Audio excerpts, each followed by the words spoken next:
Hello everyone, welcome to Team Vision. This is the part 3 of our series of videos. हमने अभी तक 2 videos बना चुके हैं, 2 वीडियोस अपलोड भी हो चुके हैं. अगर आपने वो वीडियोस नहीं देखे हैं तो उसको देख लो, कंटिन्यू कर लो. आज हम पार्ट 3 कंटिन्यू करेंगे. पार्ट 3 में हम इंडियन कॉन्स्टिट्यूशन के प्रीएम्बल के बारे में पढ़ेंगे. हमने इसके बारे में कल भी एक डिस्कस किया था जब हम पढ़ रहे थे specifications features of Indian constitution. उसमें हमने प्रीएम्बल का थोड़ा सा जिक्र किया था और प्रीएम्बल के बारे में आज थोड़ा डीप जाके पढ़ेंगे.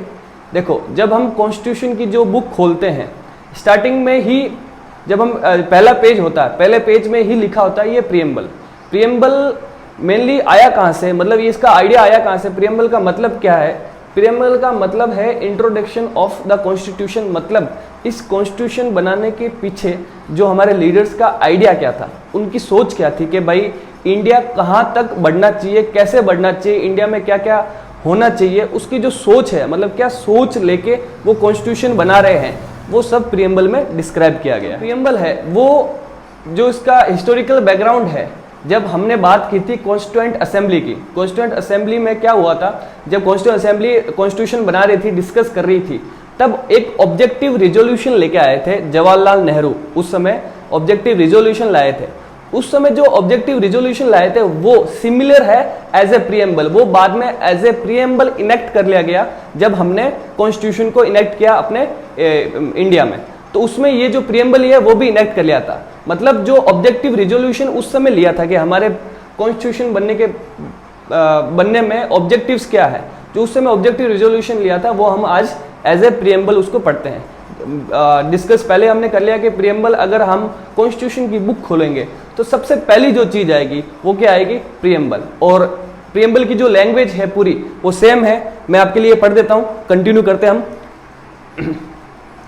We the people of India having solemnly resolved to constitute India into a sovereign, socialist, secular, democratic republic and to secure to all citizens justice.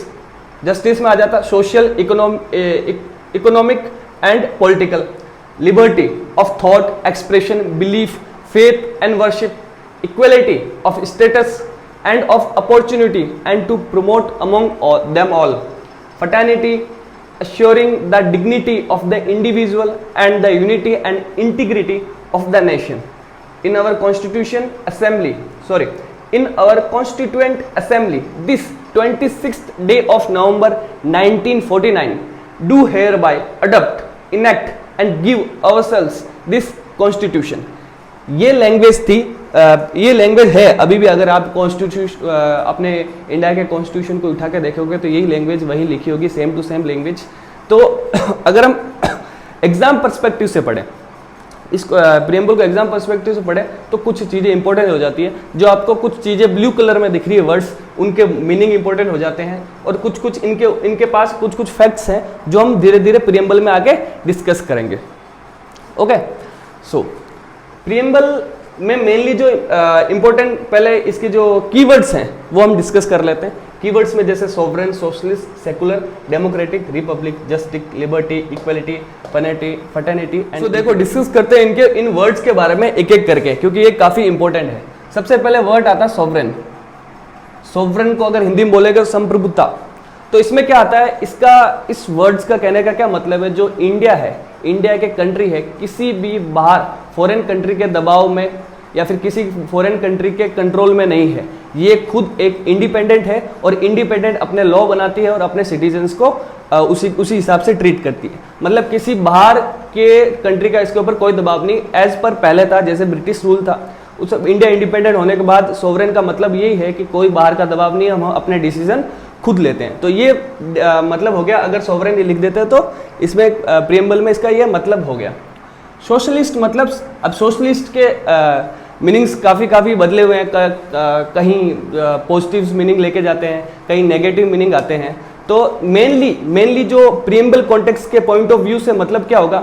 Socialist का मतलब है जो सरकार है, सरकार सिर्फ समाज के लिए काम करेगी. सरकार किसके काम करेगी? समाज के लिए. इसका मतलब यही है प्रीएम्बल के, सरकार क्या करेगी? समाज के लिए काम करेगी. That's all. सेकुलर, अब सेकुलर का मतलब है कि जो इंडिया है हमारा, ऑल रिलीजन के खिलाफ, ऑल रिलीजन के प्रति एकदम न्यूट्रल है। कोई भी इस इंडिया का ऑफिशियल रिलीजन नहीं है, कोई भी ऑफिशियल रिलीजन इंडिया नहीं रखता है। तो इसका मतलब क्या हो गया, सेकुलर, कोई भी रिलीजन को नहीं मानता as a constitution of preamble. ठीक है, नेक्स्ट आ गया डेमोक्रेटिक। डेमोक्रेटिक लोकतंत्र, जिसमें डेमोक्रेटिक मतलब क्या होता है, जिसमें जो पूरी पावर है किसके पास होती है, पीपल के पास। पीपल अपने एक लीडर इलेक्ट करता है, उससे गवर्नमेंट चलती है। मतलब कोई मोनार्की वगैरह कोई भी नहीं है, सिर्फ जो भी पावर है डेमोक्रेटिक मतलब लोकतंत्र किसके पास है, पीपल के पास। ये वर्ड हो गया रिपब्लिक। रिपब्लिक का सिंपल मतलब है कि जो हेड ऑफ स्टेट है, हमारे जो कंट्री का हेड है, वो पीपल के द्वारा वो चुना जाएगा। बस इसका मतलब ये है कि वो जो भी चुना जाएगा वो कोई भी हायरार्किकल नहीं होगा, मतलब कि इसका बेटा का बेटा वैसा नहीं होगा, सिर्फ वो क्या जाएगा, चुना जाएगा। इसमें ही रिपब्लिक का मतलब अपन निकाल लेते हैं। Next justice. जस्टिस तो आपको पता ही है, लिबर्टी, आज़ादी, इक्वलिटी। देखो ये हमने कल डिस्कस किया था, लिबर्टी, इक्वलिटी, फर्टर्निटी, ये हमने कौन से किसके कॉन्स्टिट्यूशन से लिया था। अगर आपने कल वाला वीडियो देखा है तो आपके पास ये आंसर जरूर होगा। अगर ये आंसर है तो एक बार कमेंट बॉक्स में लिख के बता दो, ताकि हमको ही पता चल जाए आप वीडियो में यहाँ तक पहुँचे हो कि नहीं। और कमेंट बॉक्स में एक बार लिख के बता दो कि ये जो 3 वर्ड्स है ये हमने कहाँ से लिए थे, लिबर्टी, इक्वलिटी एंड फर्टर्निटी। इसके बारे में हम कल डिस्कस कर चुके हैं। अब कुछ इंपॉर्टेंट पॉइंट्स प्रीएम्बल के बारे में हम डिस्कस करते हैं कि प्रीएम्बल के अंदर से कौन कौन से क्वेश्चन हम रेज कर सकते हैं, कौन से कॉम्पिटिटिव एग्जाम्स में क्वेश्चन आ सकते हैं, उसके बारे में अगर हम बात करें कि ये जो प्रीएम्बल है अमेंडमेंट कब कब हुआ था, क्या कभी ये अमेंड हुआ था, क्या प्रीएम्बल अमेंड हो सकता आगे, इसके बारे में हम थोड़ा सा डिस्कस करेंगे। तो पहले भी बात बोली थी, कुछ चीज़ें हैं जो मैं हमेशा रिपीट करूंगा ताकि अपने दिमाग में थोड़ा बैठ जाए। अमेंडमेंट का आर्टिकल कौन सा होता है, कौन से आर्टिकल, कॉन्स्टिट्यूशन के कौन से आर्टिकल से हम अमेंडमेंट कर सकते हैं, कौन सा, आर्टिकल 368, याद रखना काफ़ी इंपॉर्टेंट है। और कुछ ऐसे हम रिपीट करते जाएंगे तो आपके दिमाग में बैठ ही जाएगा अगर आप ये रेगुलर देखते रहोगे। तो हम बात कर रहे थे प्रीएम्बल के बारे में कि भाई प्रीएम्बल क्या अमेंड हो सकता है, क्या कभी पहले अमेंड हुआ। देखो फैक्ट ये है कि प्रीएम्बल अभी तक एक बार ही अमेंड हुआ है, ओनली वन टाइम अमेंड हुआ है। प्रीएम्बल कब हुआ अमेंड, नंबर ऑफ अमेंडमेंट क्या था, 42nd अमेंडमेंट। कभी भी आपके पास बोलते कि ये अमेंड हुआ तो हमेशा उसके पास जाओ अमेंडमेंट, नंबर ऑफ अमेंडमेंट, ताकि हमको थोड़ी और नॉलेज मिले। 42nd अमेंडमेंट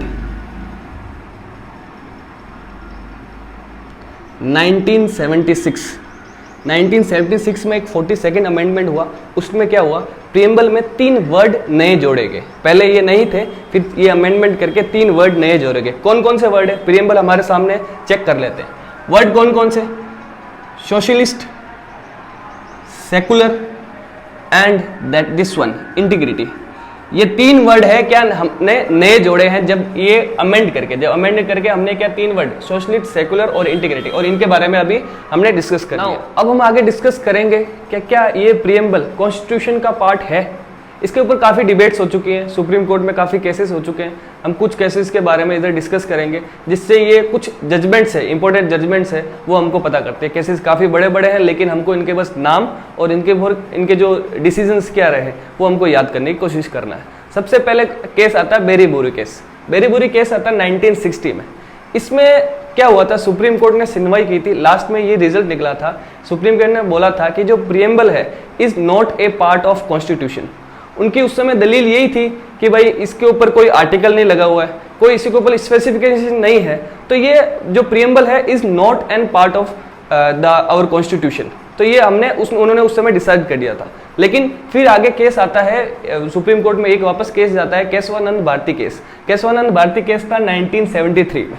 इसमें क्या डिसाइड होता है, इसमें काफ़ी डिस्कशन होती है, काफ़ी सारा बेंच चलती है सुप्रीम कोर्ट में, और इसमें डिसाइड होता है कि yes the preamble is a part of constitution.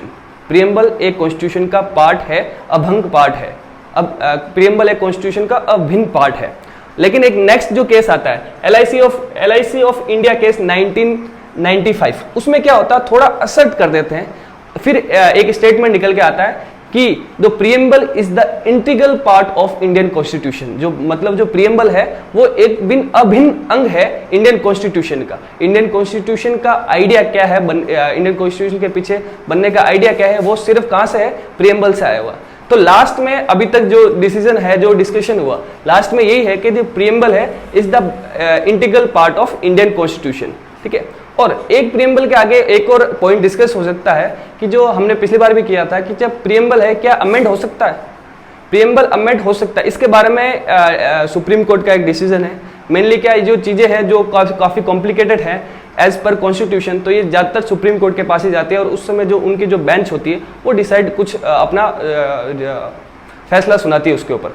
तो ये जो है लास्ट में अमेंड की बात हुई थी, अमेंडमेंट की बात हुई थी, कहा हाँ हम अमेंड कर सकते हैं, लेकिन जो कॉन्स्टिट्यूशन का जो बेसिक स्ट्रक्चर है वो चेंज नहीं होना चाहिए। Yes we can amend the preamble, like the basic structure of the constitution should not be change.